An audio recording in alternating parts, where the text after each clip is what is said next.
All right, welcome back, Powers on Sports podcast. We are back. You just heard my thoughts on Caitlin Clark and a bunch of other topics, and now we are getting to we're less than 100 days to college football. We're less than 100 days to the NFL, but we are only a couple of days from the end of the French Open, and no better person to talk tennis, talk a little college football. The host of the Get Off My Pylon podcast out west, my West Coast guy, covers USC for USA Today Trojan Wire, covers all things college football, a great tennis fan. If you follow Matt on Twitter, you definitely see a bunch of stuff on the tennis throughout the this time of the year and through the summer as we have a little lull till we get to the college football. Matt Zemek, welcome back, sir. Thanks for having me, Jason. And I neglected to tell you this. This is my fault. I also co-host the Tennis with an Accent podcast. So we're going to do our French Open review shows coming up like Sunday or Monday, putting everything in perspective. So that's also on the menu here. Matt is a foregone expert on the tennis world. He keeps up with a lot of stuff. All right, I gave my thoughts on Caitlin Clark. Give me a quick comment on this whole Caitlin Clark situation. Is it jealousy in your view? Is it just a dirty play by one kind of an isolated incident, or do you think there's a overwhelming theme that's kind of developing here? I'm not gonna try and assume large agendas. I think it's just like, welcome to the league, Rook. That's tried and true. Like that applies to every sport. Are you really ready for this? Test of manhood, or in this case, womanhood. Can you hang? I think that's the safe thing to say. And I think the other thing is, where were her Indiana Fever teammates? You're right. Standing up for her. Wow. Where's the Charles Oakley? Where's the Anthony Mason or, any of the other NBA enforcers that we remember, like Rick Mahorn. Alonzo Mourning. Where's that? Who's that person on the Indiana Fever? Like that is an issue right there. And of course, we're also seeing on a broader level, that Indiana Fever roster needs a massive upgrade. This is not about the weaknesses of Caitlin Clark. This is about the weakness of that roster. And I think the inadequacy of the coach. I think we're going to see major retooling with the Indiana Fever. Yeah, because on the play in question, her teammate was 3 feet away from her when she threw the ball in, saw the hip check, and just kind of stood there and didn't. I mean, just crazy. Yeah. So yeah. And also got to say, how is that not a technical or flagrant foul? That's the other thing. That has to be something more than just a common foul. WNBA officiating, it's been well known. I haven't covered the WNBA closely every year. I did cover the NBA closely a few years. I was courtside with a women's basketball outlet in 2010. I followed the Seattle Storm all the way to the 2010 WNBA championship. So I've seen plenty of WNBA basketball close. The officiating has not gotten better since 2010. I can tell you that. And you're based in Phoenix, where obviously the Mercury are at, and you got Taurasi and Griner and all that out there. So you're dialed in, and you hear about that league, and you follow. I know you follow that league, not every single day, but you know what's going on in that league. And I wish the commissioner would have. To me, a cheap shot like that, I don't care if it's on Caitlin Clark or the 12th person on the roster. You suspend the player one game, that ends that nonsense. That ends at least, period. Absolutely. Could not agree with you more. That's all they had to do. So there's a lot of things going on. A lot of things going on. And I would say, Jason, the thing that we shouldn't be talking about is race. This is not a racial thing. This is about basketball. It's about rookies, having their rites of passage. This is about a team not being good enough. This is about a coach not being good enough. Let's talk, there's all the media attention. This is a good media point, Jason. People were saying, oh, the WNBA needs more mainstream coverage. Well, not like this, right? This is junk food coverage. And it brings up the point that, well, mainstream media needs to cover the WNBA more. No. It needs to cover the WNBA better. That we'd be getting to identity politics, Jason. We need more women in this realm of study. We need more minorities here. No. We need better quality, all right? And the point behind saying we need a woman to do this or we need a minority here is that you bring a different perspective that hopefully creates better collaboration, more voices in the room. It's not the identity itself. It's having better, fuller perspectives so that you get better discourse, better solutions.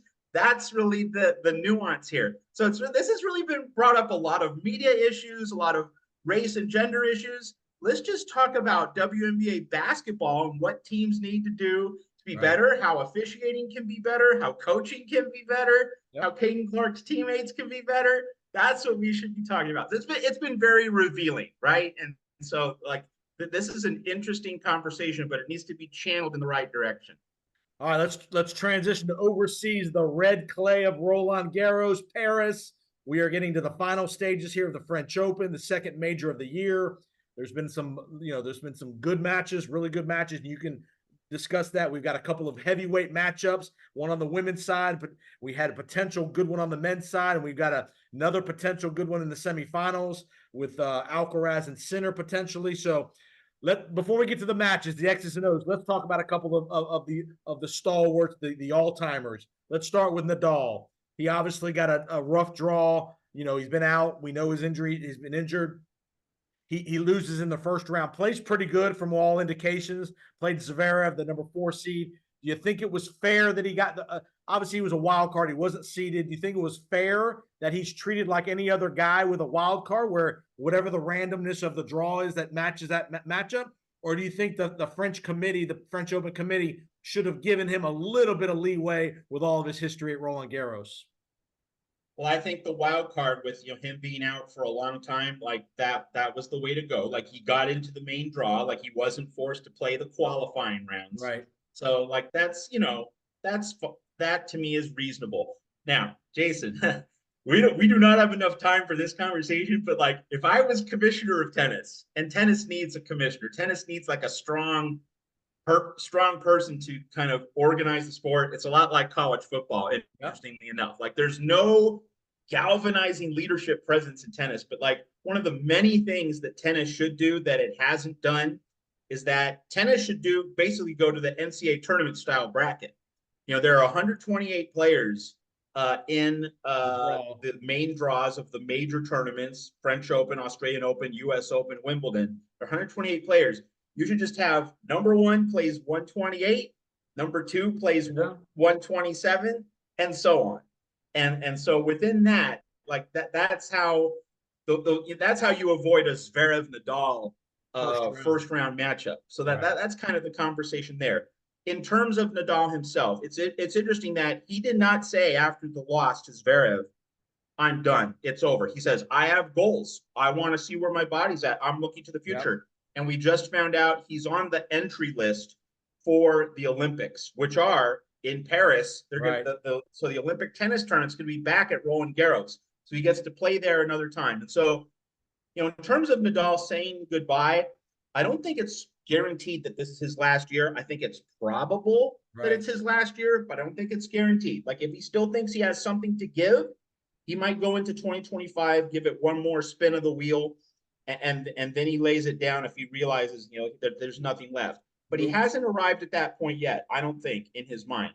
And Roger Federer. Will we see him at Wimbledon? Will we see him at Wimbledon, the U.S. Open? Do you think, Nadal? We will not see him at Wimbledon. We'll definitely see him at the Olympics, and then decent chance he'll go to the U.S. Open. But I think the Olympics is where he's definitely going to play. And then Roger Federer, his last match was at the tournament he founded, the Laver Cup, and it's not a ruthlessly cutthroat tournament. I mean, there is pride, Europe versus, the rest of the world, and you want to win. And Bjorn Borg and John McEnroe are the captains and they want to win too. But it's not like, if you lose, you're never going to live it down. It's not quite like the Ryder Cup. The Laver Cup is trying to become the tennis version of Ryder Cup, but it's not there yet. And so it's kind of like that fun, safe space where that if Federer playing his last match there, like a bunch of other pros, people in the game were able to be there, celebrate him. And so that could be Nadal's grand finale after the Olympics, after the US Open. The other possibility, the Davis Cup, that annual national tennis tournament, it's in Spain. So that could also be an option for Rafa in terms of when he calls it quits. And I think just the main thing to say is, we know Rafa when he's at his best. He's just whipping that forehand and the heavy topspin and, Bud Collins. We remember Bud Collins, right? He's talking about tennis being boxing without the blood. And every Nadal forehand is like that punch, just knocks you back. And when Nadal's at his best, that ball is just bursting with all the heavy spin. Yeah. And so we didn't see that. Like, he's not able to hit the ball with that same heavy kick, that same loaded action. If he could, he would, right? And so I think the pilot light's out, and I think Nadal wants to see if that body can fill it up a little bit more one more time. And if he can't, he's gonna then call it a career. All right, give me a quick thought on there's a lot of controversy about the late endings in Paris. 3:00 in the morning for Djokovic. We've seen this at the US Open where they played it at 2:00 in the morning. The bad part is they don't start till, the Djokovic match didn't start till like 10:30. That's more the issue. It's not that it went till 3:00 because there's no clock in the match. We get it. But just a quick thought on Coco Gauff's had some comments about it's not good, healthy for the body and all that stuff. Quick thought on late night tennis, both the Roland Garros, and obviously we've seen it for many years at the US Open. See, this is another thing. If I was commissioner of tennis, like, I would step in and say, come on, like, you cannot have this keep happening, because it's happened a lot in recent years. And, the men's game is so physical now. Points are longer, sets are longer. So when you have a 5-setter, it's going to take 4.5 hours, right? In the days of the wooden rackets, you could not hit the ball so heavily and so hard. And so you had a lot more serve and volley tennis.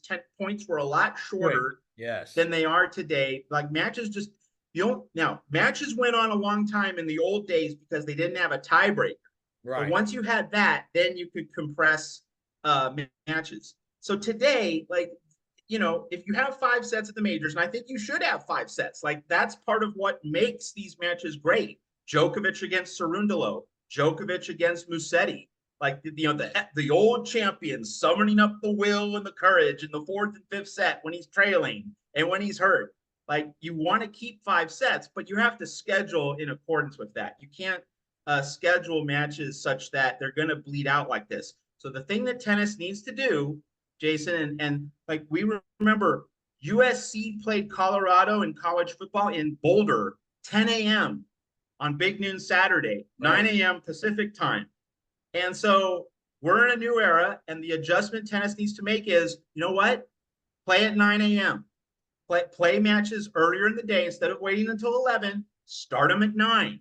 And that way you get an extra match on court, but you can slide the schedule up. And, people might want to complain about that. But, I mean, here's the thing.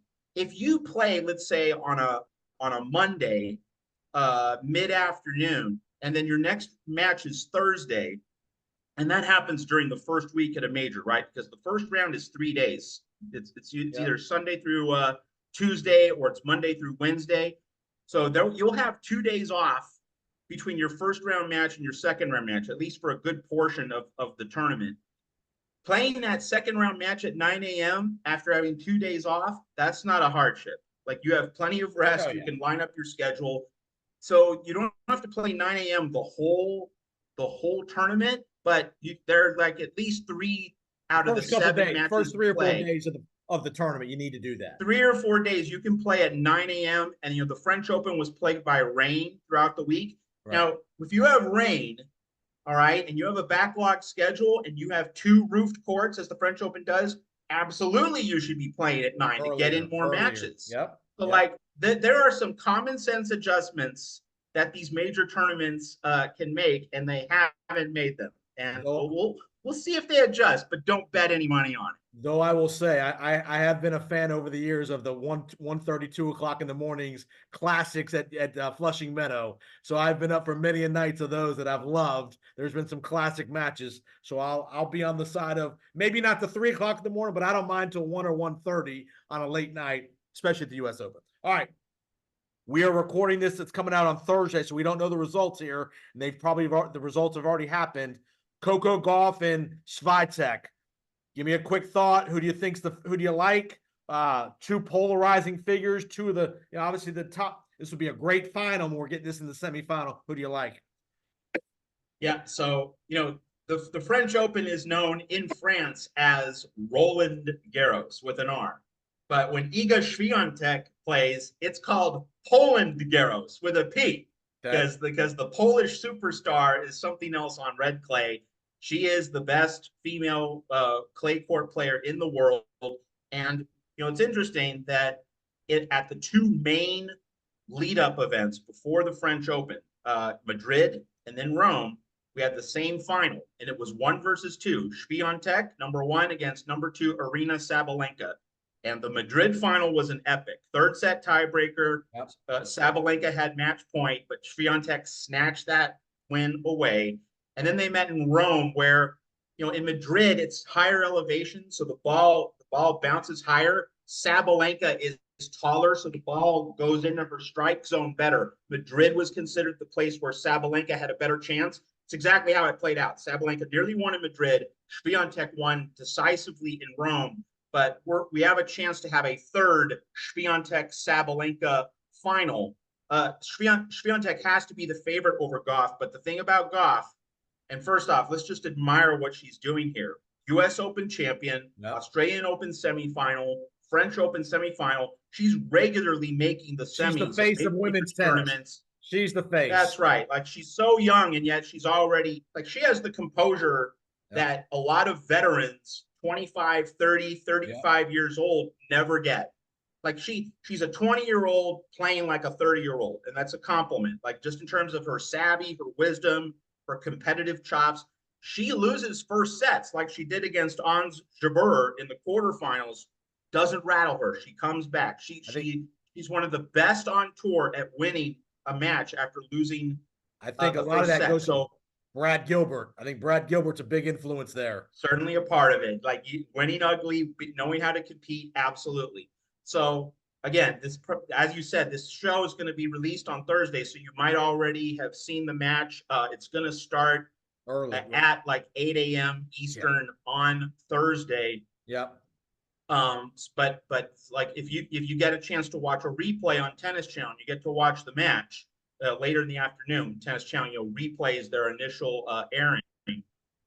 Just expect Goff to throw some early punches. Yep. Expect Swiatek to establish her clay court game, but overall, I'd say it sets up as like a 6-4, 7-5 type of match. But Swiatek is just the best on that surface. Now, if we play that at the U.S. Open on hard court, different story. But on clay, again, it's Poland Garros, not Roland Garros, because Iga's won 3 of the last 4 championships here. This is her castle in France. Quick thought on the men. Obviously, Djoker had to withdraw with the knee injury. He had the 2 long matches. Who knows how much the long matches affected that late into the night? We don't know. But potentially a Sinner Alcaraz, showdown here in the semifinals on Friday, I believe. Just give me a quick thought there on Sinner Alcaraz if we get that. Yeah, so Djokovic. So Djokovic has a torn meniscus. That means he's out for Wimbledon. Yep. That means that for the next several months. Yeah, that means the U.S. Open in jeopardy. Yeah, absolutely. So for the next several months, at least, it's going to be Jannik Sinner, who's finally officially reached world number 1 first time, and Carlos Alcaraz is going to be world number 2 for the next several months. So these are the 2 big dogs, and they both came to this tournament with injury concerns. Sinner was battling a hip problem. Alcaraz is wearing that protective sleeve on his arm, so his arm was sore. They weren't looking all that great in Madrid heading into the French Open, but they looked dominant in their quarterfinal wins. Sinner over Grigor Dimitrov, and Alcaraz over Steph Tsitsipas. And Dimitrov and Tsitsipas, they're not chumps. They're both top 10 seeds, but Alcaraz and Sinner just discarded them in straight sets. So it's an epic battle. We remember their 5-hour U.S. Open quarterfinal. Anticipate a long one here on the clay. Alcaraz is going to want to play all day. And Sinner's more of a servant volleyer, but this is going to be a long one, I think, in the books. That's right. And I think you give the slight edge to Alcaraz just because he's better on clay than Sinner is. But like Sinner, Darren Cahill, we know him from his ESPN Coaching commentating center. Yep. duties. Coaching center. And, working with Andre Agassi, working with Simona Halep, and others that Leighton Hewitt. Yep. And so like Darren Cahill, the job that he's done coaching Yannick Sinner, just absolute first class. And we can see how well Sinner competes. So, very slight edge to Alcaraz, but I think we're all in for a fabulous contest. And it's going to be amazing to see on Friday. All right, listen to Matt Zemek, USA Today, Trojan Wire. Get off my pylon college football podcast. Give me the tennis podcast one more time. Tennis with an Accent. Tennis with an Accent podcast. Definitely check that out on all your podcast platforms. All right, Matt, let's transition to your other love. It's college football. We obviously got a couple month break here. Spring football is in the books. Most of the transfer stuff is in the books. I want to bring up a storyline that I think has not gotten a lot of attention, but I think could heat up quickly here, especially if this team maybe doesn't have a great start, doesn't have a great year. Kind of sneaky news. Big settlement up in Happy Valley. Penn State settles with the medical doctor. Some speculation. Was James Franklin involved in contributing to medical doctors, forcing guys to play injured and all that stuff? I think that's a sneaky story that's going to be an issue here as we move into the 2024 season. We know James Franklin, huge contract at Penn State, kind of has underachieved the last several years. Could this be a story here that percolates throughout the summer? Kind of hasn't been reported on a whole lot, but a little bit of speculation that is James Franklin involved in coercing doctors to give bad medical information? And let's remember that James Franklin has a checkered past from Vanderbilt, and there's a lot of lingering unresolved questions about his tenure there. So, I can't say I'm surprised, and it'll be interesting to see how that plays out. Of course, Penn State plays at USC this season, and James Franklin was also rumored to be part of the USC coaching search, the coaching search that led to the hire of Lincoln Riley after Clay Helton was fired in September of 2021. So I think USC is really happy that it did not hire James Franklin. That's for darn sure. And I think Penn State, didn't they write a check for like $9 or $10 million in this settlement of this medical with the doctor? There was a significant civil settlement, that Penn State wrote a check for. So, that's one to keep an eye on, because that could give Penn State an out to get rid of James Franklin and not have to pay him in theory, or pay him at a deep discount if he's, if there's evidence that he was involved in some of that. And obviously Penn State, with all the Sandusky stuff from years past, they're not going to be involved in another scandal of something like that involving players and that kind of stuff. So they will be quick, I think, to pull the trigger if they find out that Franklin was involved in this. And it brings up the point. If you're Manny Diaz, you're thanking your lucky stars that you were able to get out of there and go to Duke, right? So that you don't have to deal with this mess. So Diaz got out just in time. Right.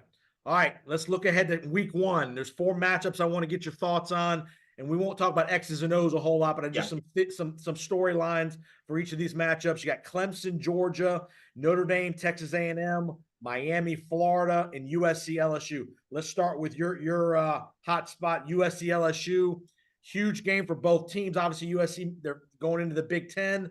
LSU coming off of Jaden Daniels leaving. Big game for both programs. Just give me a quick thought on that game and what, from a potentially playoff implications, this game might have for the winner, especially. Yeah, so these programs are really in very similar situations, right? They both had atrocious defenses last year. Yeah. Their head coaches are a little bit embattled right now, and they both had to completely remake their defensive staffs. They hired new defensive coordinators, new position coaches on the defensive side of the ball. So they're both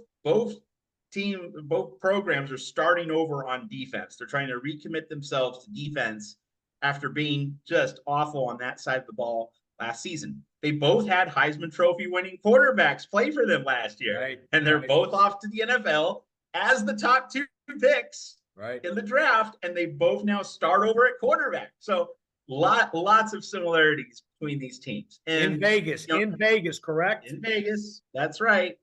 First football game, or first regular season football game in Vegas since Super Bowl 58. Right. So, if you ask USC fans, like, what do you want to see from the Trojans this year? They'll say, we need to be physical. We need to be tough. We need to run the ball. Right. But you know what? With the way LSU's secondary played last season, Right. this might be a pass first game. Miller Moss, who threw 6 touchdowns in the Holiday Bowl, I'm not saying that because he played well in the Holiday Bowl, he's going to be good this year, but because he's going up against LSU, I think Lincoln Riley's going to try and be pass first against LSU. He's going to test that secondary, build a lead, and then your defense can get after it with the pass rush.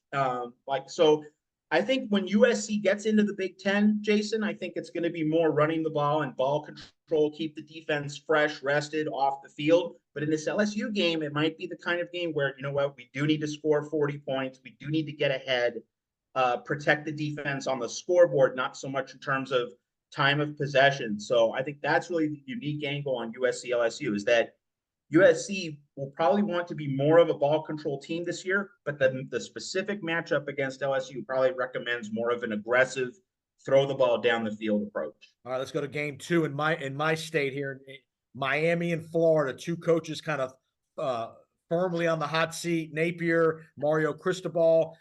I think Napier would be more in jeopardy of getting fired than I think Cristobal at this point, but you never know. 2 programs that have been fledgling for the last several years. 2 teams that have been very active in the transfer portal. You got the rise of Florida State back to the elite level that they've been at. So a lot of pressure on these 2 teams. And obviously with Florida, probably the most brutal schedule in the country. If you don't win this game, you're going to have a tough time winning 6 games. So just a quick thought, Miami, Florida. Two main thoughts. One is, what's the over under on when Billy Napier gets fired? I don't think he makes it through the season. Wow. Not with that schedule. This is a sinking ship. I don't see he's how done a good job recruiting. Give him credit. He's rebuilt. He's had to rebuild some things with Dan Mullen and the infrastructure. But year 3, Gator fans want to see some W's here. It's year 3. Year 3, you should have everything in position, and I don't see that. And DJ Lagway, he can't do better. Better be a factor. DJ Lagway better. Not that he has to play, but he better show some promise that he could be the guy, because he's the big recruit that Napier at the quarterback position. He's going to be their version of Tim Tebow. They hope, down the road. So again, go ahead. Graham Mertz wasn't bad last season, but right. You're Florida. You should be able to do a lot better than Graham Mertz in the transfer portal. How are you hitting bloop singles like that instead of hitting grand slam home runs? So that's one thing. I think Napier doesn't last the season. The other thing, though, Jason, how the hell is this game in the afternoon on August 31st? How is this a 3:30 kick? You have to play this game at night. Right. The bodies are going to be dropping like flies. You need to put this game at night. And that leads me to just a larger point. And it's, by the way, it's something I've mentioned on a recent broadcast of Get Off My Pylon, my college football podcast at Patreon. For first few weeks of the season, college football really needs to lean into a lot more night games. Right. And, people love Maction in November. We should be doing Tuesday, Wednesday, Friday night games the first few weeks of the season, because the weather's better. You're playing on a Tuesday, but that's better than playing Saturday at 3:30, 2:30 in a broiling early season sunshine. So how did this game get scheduled for mid-afternoon? Bodies are going to be dropping like flies, and it's a disservice to the players. And a quick thought on the quarterback Miami, who well, Cam Ward, Washington State guy, is probably going to be the quarterback at Miami. So, he had a great year last year, Washington State. So, again, a huge game, non-conference for both teams, because Florida's schedule is brutal. They got Florida State plus the SEC schedule, and they got a brutal SEC schedule. In Miami, same boat. They need to win some games. So, very interesting game there. Let's go to game number 3. Texas A&M, Notre Dame. Interesting here. Elko used to be the DC at Notre Dame, went to Duke, did well. Now he's the A&M coach after Jimbo gets run out of there. You got Marcus Freeman coming to A&M. College Game Day is going to be there for the first game. Quick thought, Notre Dame, A&M. You hit on it, Jason, that Mike Elko, having been at Notre Dame, he knows how Notre Dame works. He knows how Notre Dame operates. I think that's going to really help A&M there. I think A&M just hit a home run with Elko.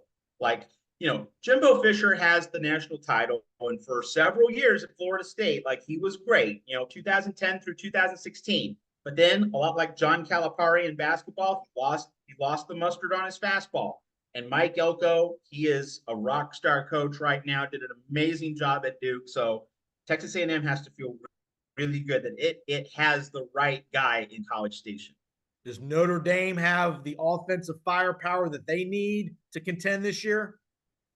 Wide receiver was a huge question mark last year, but Jared Parker was a disaster as offensive coordinator for Notre Dame, and the Irish went out and got Mike Denbrock from Brian Kelly and LSU. So Notre Dame got the upgraded offensive coordinator, but still, can the wide receivers shine and help out Riley Leonard?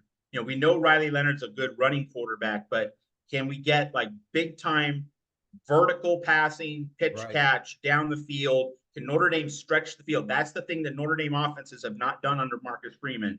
That's what we need to see this year. That's what we need to see against A&M. All right, last game I want to hit on. Clemson, Georgia, and the narrative here to me is these are two coaches that don't love the transfer portal, have not utilized it very much. All the criticism and all the comments out of Dabo Swinney. I'm going to recruit guys. I don't need the transfer portal much. Kirby Smart's not been, and they've been a little bit active in them, but that's not been a mass overhaul, the Georgia roster through the transfer portal. A guy well, Jaden Rashada, who's in the news for other things, has gone to Georgia now. You have the potential Heisman Trophy winner at the quarterback. Help me with his name.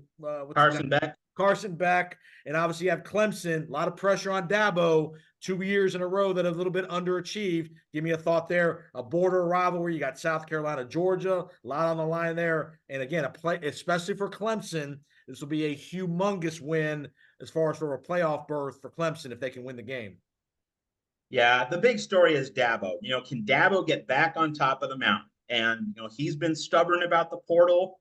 And I think everyone would agree. Like it has been to Clemson's detriment that he's been unwilling to upgrade in the portal, because that's how things are done these days. And you look at Clemson's main competitor in the ACC, Mike Norvell. He's the portal king.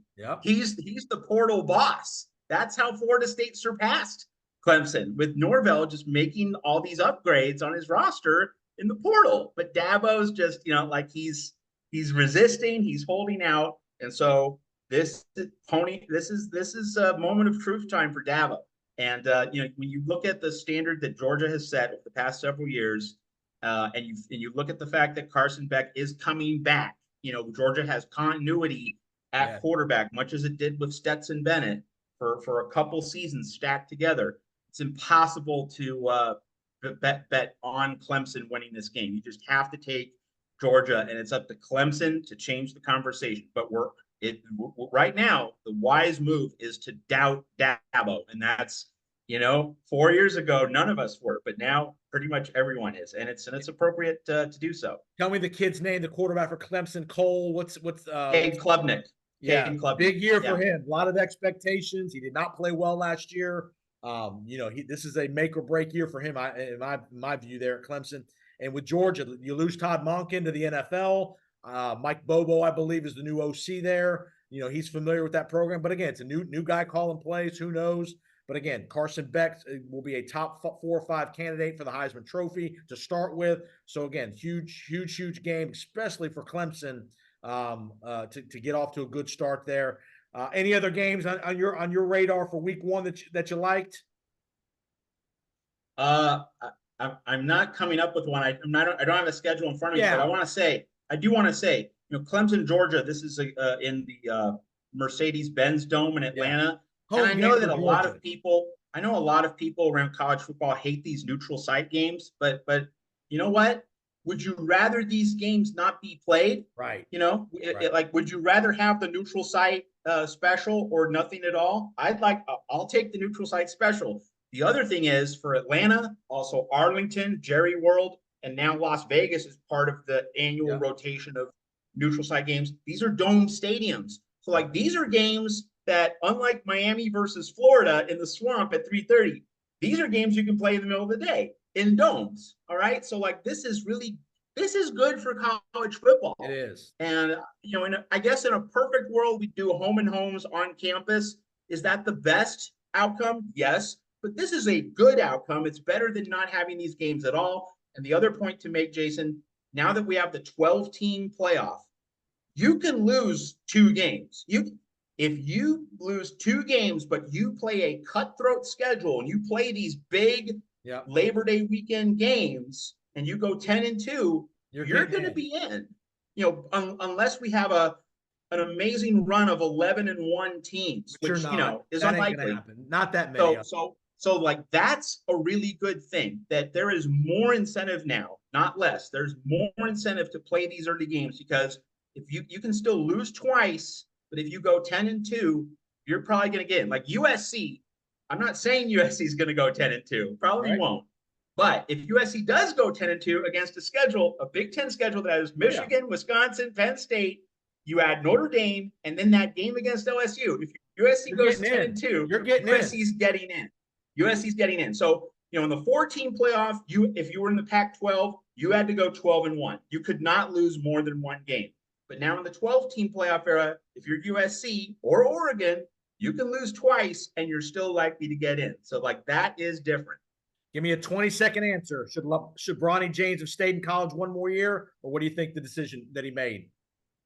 It depends on what LeBron really does think. And there's all sorts of speculation. None of us knows the actual answer. But like if LeBron has an arrangement with the Lakers, hey, you're going to pick my son, number 55. Right. Then, okay, he's a draft pick. It's bad for the kid. It's bad for the kid. That's money. So like that's not a bad setup. I don't think he's good enough to get drafted. But if the Lakers are going to take him at 55, that's really not a bad outcome for him. I got you. All right, Matt Zemek, tell me where they can find you online, all your great stuff as far as your Twitter handle and Get Off My Pylon and the Tennis with an Accent podcast. Go quickly. Okay. For my tennis Twitter account, M Zemek, M for Matthew, Zemek, and then I'm at Tennis with an Accent, _tennis. We're going to do our French Open review podcast either Sunday or Monday, so you want to watch out for that. And then, just to Get Off My Pylon at Patreon, and then trojanswire.usatoday.com. Matt does great coverage of USC. USC will be college football topics galore. Check him out. We'll have him on, obviously, as we get closer to the college football season. Great work, Matt. Appreciate it. Have a great French Open weekend, and we'll see you next time on the Powers on Sports podcast.